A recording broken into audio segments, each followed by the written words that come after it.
Hey guys, what is up? It's Dusty here, and welcome back to another crypto video.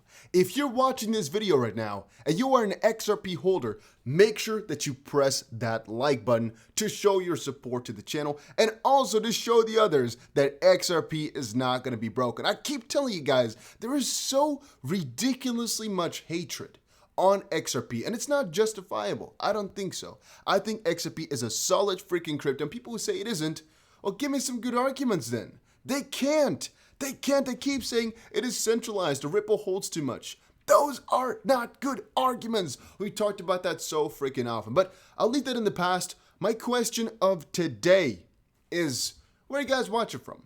Like what city, what country? Let me know in the comment section down below just for fun. And once more, guys, if you're not subscribed to the channel yet, make sure you press that little button. My goal was to get to 15.5K today. So, press that little button. All right, press that little subscribe button right now. All right. So starting off, we had a huge XRP transfer of about 25 million. That was definitely kind of interesting. A lot of people in the live stream / pre-recorded session because everything went wrong / premiere were telling me, Dusty, check out Whale Alert. I went to check it out. 25 million XRP was sent, but it's been sent from BITRUE to an unknown wallet. So usually that means people are literally buying the dip. So somebody put their money onto BITRUE and then bought a lot of XRP, and now he's taking it out to his own cold storage or something like that, right? We're talking $40 freaking million, you know. A little bit more interesting actually was this Ethereum little section here, because there's $500 million worth of Ethereum sent around. I'm kind of wondering exactly what happened right there. Is this somebody really buying the dip, or what's going on? You know, I didn't know, but there's 5 of them, or 4. Okay, there's 4 of them, and it's $100 million each. That does make you wonder as well, what is going on there? There's so many huge transfers though, guys. I mean, if you really just want to entertain yourself for a little day, just go scroll through here and think about how much money some people have. It is definitely mind-boggling. Now, moving on, a lot of people are saying, Dusty, how does the deposit thing work over on Bybit? So there's actually a couple, to be honest with you. So, for example, this is one that you have right now. Over on Bybit, you have a $1,000 bonus limited offer, as you can clearly see here. I cannot scroll properly. Can I scroll? There we go. So, rewards table, for example, traders who make a first deposit during the event will receive a $10 coupon in the deposit coin, as an example, right? That's just one thing. If you make any deposit, you get a $10 coupon. But additional bonuses, so this is for certain anybody. Additional bonuses can be claimed the more you deposit during the campaign. And here you can see the amounts that you can get, for example. But there's another one. Here's a little, oh wait, I don't know where exactly the list is. Then here's another bonus. I'm not sure if they're the same one or which one you have to go for. But there's freaking $2.6 thousand worth of bonuses. Let me quickly see if I go back here. I just pressed the deposit bonus while I'm logged in here. That's the one I kind of looked for. But yeah, there's also a referral program. There's rewards up. There's a lot of things you can get free money from right here. I keep telling people it's not that hard. It might take, for example, for the campaign to end. So it could be that you get the bonuses on the 1st of June. That could be. But you really get it, though. There's no joke. There's no lie. There's no fakeness. I told you guys, they do this because they want as many members as possible. So it's definitely kind of logical from their perspective. Tomorrow we'll talk about what John Dean said regarding the lawsuit. So don't wait up for that one. It's coming out in a couple of hours from now, like maybe 6 hours from now. Ripple partners with sustainability leaders. I already talked about this. Ripple announces partnerships with sustainability leaders to achieve net carbon zero by 2030. They believe digital assets have the potential to transform how unbanked and underbanked populations access basic financial services. Data indicates that XRP is currently up over 12% in the last 24 hours and is doing pretty damn huge. Then this is the one I kind of ended the live stream off with. Ripple now registered as a Wyoming business. The actual thing I wanted to mention right here had to do with the bigger story. But the bigger story kind of got split up because the live stream didn't work out anymore. As I just told you guys, I tried for 2 hours. I wanted to do a live trade, but everything turned to the gutter. Didn't work out properly. Because in the hotel, you have shared Wi-Fi. And I was testing it for 30 minutes straight. 0 frame drops. Everything was good. And about 1 minute, maybe 2 minutes before I really wanted to start, I made a thumbnail. I did everything properly. Boom. It started to, just huge drops. So I couldn't do it. I want to kind of make a story for you guys about how Ripple's plans, once more, are kind of unknown, but there's quite a lot going on. And I'm not exactly sure, one thing that's pretty funny, what their ultimate goal is going to be. I've speculated before that they're going to turn into a bank themselves, that, for example, they want to build everything surrounding Ripple. Then again, I've also kind of disputed that because if they're going to turn into a bank, then any company they're working with right now is becoming a competitor. And what then makes Ripple better than a JP Morgan, for example, with the JPM coin? Nothing. So that would be really bad. So then maybe a license for, there's so many options. It could be because the crypto regulations are proper in Wyoming in comparison. That could be. It could also be because you have so many other small, tiny rules that are better in Wyoming for the fintech business. There's so many things that could be the reason. I'm not sure. But I just want to quickly say here, they're strategizing. They know as well. And mind you very much that even though Ripple didn't get all the clarity that they wanted and have been trying for so long and have been attempting so many different places to get some, they do know more than we do. And one specific point there is Ripple didn't create this business for nothing. There's most likely a very elaborate reason why they went for it. And if we can't see it just quite yet, which we can't, we have already speculated in a couple of videos before as to what type of connections are being formed. But they haven't really told us exactly why. That most likely means there's something really freaking big going on because they said more companies are realizing Wyoming is a better domicile than Delaware due to our crypto-friendly law, said Caitlin Long. Yeah. That doesn't say anything. To me, that doesn't say anything. If she came up with some real cold, hard numbers or explained really why they moved, it would be juicy. But they don't. And it's not like they're moving their headquarters. It's just, they have some good rules over there. But why then, right? So I'm really interested in that. I still haven't figured out exactly why they're doing that. I saw some articles, saw some debates, but think about that for a little second, guys. Ripple has a bigger plan. Ripple has a really, really way bigger plan. I keep telling people, it's not for the small-minded. It's definitely not. Then ADA is vaporware. XRP is a literal bank. Come on, guys. It's not that hard to invest on a real DeFi project nowadays. And then people are laughing. He invested all his money into XRP and ADA. And the guy's just standing there. Think about it. Think about it once more. People right now are laughing at us. At you, at me. For any XRP holder right now, they're laughing. Why? I would say because they think that XRP is, for example, not really a cryptocurrency. It's a centralized piece of garbage. I've seen that so often. And I've expressed that really, quite well in my last couple of videos because it's such an important topic. And I really want you guys to understand properly, XRP is decentralized. In whatever way, shape, or form you see it. The only thing you can really question is Ripple, for example, has a standard unique node list. So if you're running a validator, you can choose what you're going to go for and which ones you basically trust. Ripple has kind of a standard, which of course will work in Ripple's favor because there are some companies that they work with or have invested in that are on this list. So Ripple has more control indirectly. But that's a little bit of a difficult one to kind of pinpoint exactly because all the companies that work on the XP ledger, how much of a say does Ripple have in all of those? That's really difficult because you might also want to point out then, for example, with the Bitcoin network, 65% is controlled by the biggest 4 mining pools over in China. What if the Chinese government were to come in? How much mining is done in China? 75% maybe? 60, 75, 70, 70, whatever.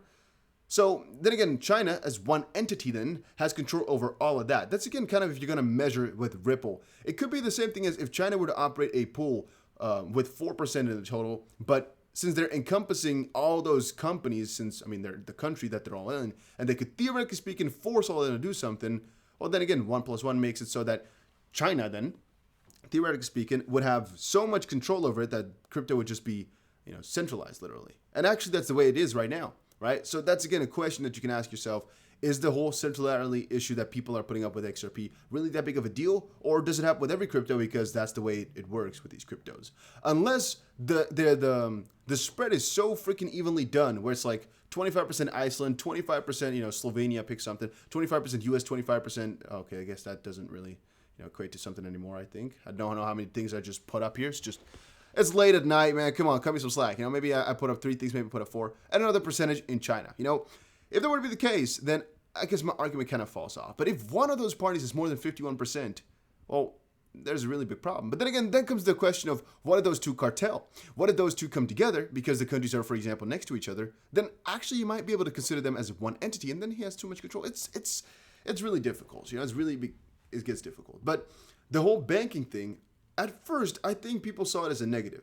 Right now, people are seeing it as a big, big plus because they're noticing there's increasing need for the SEC to regulate crypto. One of their core missions is to make it so that people right now will not lose their money as easily due to scams, but also due to the whole, if you lose your keys, you've lost your money type of ordeals. That's very annoying for the IRS, obviously. For the accounting, it's very annoying. And for the fact that you can always say you've lost your money and nobody can ever do anything about it. It's like, oh, you lost your, okay, so yeah, I mean, it's a really difficult one, right? It's the same thing as with cash. But then again, it's digital in this sense, so you can send it all over the world.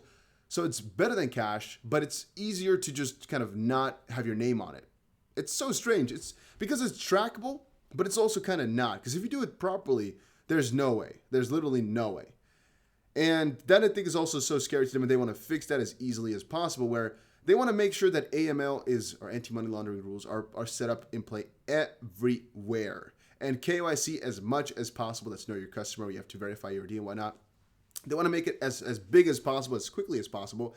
And I'm just thinking, XRP is kind of ahead of the game because they're already implementing that as much as they can also with all their clients and with everybody utilizing it, which is so smart because it will be coming anyway. And people who say, Bitcoin is never going to, eventually, it's going to keep getting worse and worse and worse. The regulations will keep piling up. And one of them is going to be the whole carbon debate thing, where it's going to be, if the crypto is not, carbon, I don't know, for a little bit, not zero, but, getting close to it, carbon one. No, if it's not low on the emissions, basically, it might have some sanctions, it might have some negativity. I'm not sure if the U.S. wants to kind of play that game because, of course, Dubai, another couple of countries you can pick here are never gonna, come along with that sense where they're like, no, yeah, we don't want to support crypto because it has too much emissions. Some countries are never going to care. And the U.S. is going to really stay behind if they keep having this idea of we want to do everything to the core properly without doing it, instead of rushing. Because China right now is just really a lot further, as anybody knows right now, in the CBDC department. And it might stay that way. It really might stay that way that China, for the first time in a long while, has just a really big advantage in terms of technology over the U.S. purely because they're too robust with their systems. They don't want to mess around with it just quite yet. They're slow. I'm not sure exactly why. Moving on, let's see what I had. Upcoming Flare Networks launch and lawsuit win may propel XRP to all-time high by Prime XBT lead analyst Kim Chua. So on Prime XBT right now, it's actually blocked. XRP is not tradable on there as it currently stands. But what I think is kind of interesting right now is the situation. We have Flare coming up. We have the lawsuit fixing itself. We have all Ripple's partnerships coming up in the sense that they have to be announced. But we also have, of course, more Ripple partnerships coming up because they get the proper clarity. Then also it's going to be the first properly regulated crypto. There's so much. And once more, I think people aren't realizing that. Flare on its own could be huge because it takes DeFi to the XRP ledger. I mean, XRP doesn't have to become a proper bank or Ripple because, again, there's just options for everything. There's literally options for everything. And once more, becoming a bank on its own would be a really bad thing because they would be competing. But doing anything in the bank-related services, they're going to encompass it all anyway. Ripple said before, and I believe them when they say that, this is just the first vertical. They're going to expand on that one. I keep telling you guys, I believe that, though. I believe that. I believe that will keep expanding, keep going on, and the price logically should piece by piece keep climbing up. Now, in terms of the price right now, the price is just at a comfortable level. We have John Dean's motion John Dean's motion here, which can be nice a little bit. The 21st, there's not necessarily a really big date for XRP because the hearing, I'm not sure if it's going to be positive or negative. Usually I have a really good picture right now. I really don't know whether or not it's going to be good or bad and if Ripple's going to lose or win. I really don't know, so let's see and let's wait. But as it currently stands, as I just said, things are looking just beautiful over the longer term. And I do still know that Ripple will win this lawsuit. Again, my own opinion, not a legal advisor, not anything like that. And once they do, we'll make millions of dollars in one day. I keep telling you guys, it's going to be one of the easiest things to ever do.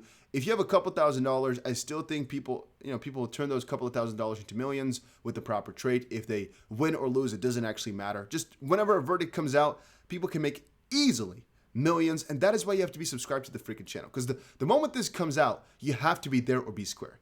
I will definitely, regardless of my freaking internet, I don't care what my internet is doing, I will open some trades and I will live stream.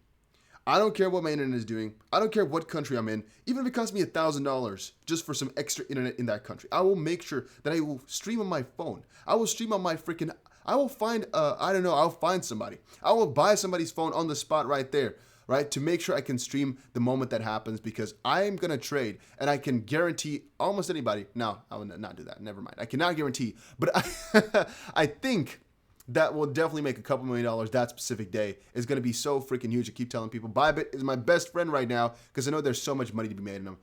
I'm freaking excited, man. I'm freaking excited. Keep telling people. But yeah, I repeat myself quite often here because it's just the way I am right now. It's just looking juicy. Keep telling, yeah. I shouldn't get too hyped up here. Let's wait for XRP to pump up first, right? But let me quickly see in the comment section down below. If you've not sold any XRP since 2017, I haven't. You know, I've of course sold XRP in the meantime and I've shorted, but that's only XRP I've actually bought as well throughout the years. I mean, all the XRP I got from years back, so 2017 and whatnot, I haven't actually touched. It's all still there. And that's really fun to see in my wallet as well. Just the XRP that's been there for years. Let me know in the comments down below. When was the first time you got into crypto? And then Bob Moneybags posted, on New Year's Day, XRP was 22 cents. I just wanted some movement in price before I went insane. We are at $1.50 now, 4 months later. I do have respect for all that held through this BS. And guys, if you take a little bit of a look at the XRP versus Bitcoin pair, XRP is setting up for something amazing. And I'll talk about that a little bit later today or tomorrow, depending on when you're watching this exactly. Things are looking a lot more beautiful than it might seem. People are trying to paint a really sad picture in the Bitcoin community or in any other community. XRP is really juicy, and it could be so. One thing I also often see is people saying, Dusty, you keep saying it's going to be huge. You keep saying, but where is it? If you can't understand that, if you can't understand what it means to wait for something great, then this might not be your thing. Maybe you should go for a Doge. Maybe you should go for a Shiba, something which can really make you rich really, really quickly. We're in it for the longer term. We know what we hold, and it's a waiting game. I know. I'm not 100% into XRP, but I know it's a waiting game. And I just have matched up my risk to reward. It's looking juicy right now as it currently stands, man. It's looking juicy. Make sure you subscribe to the channel if you haven't done so already. Link down below. You can use them all. All is good. All is good. Make sure you press the like button too if you enjoyed it. See you guys again in another one.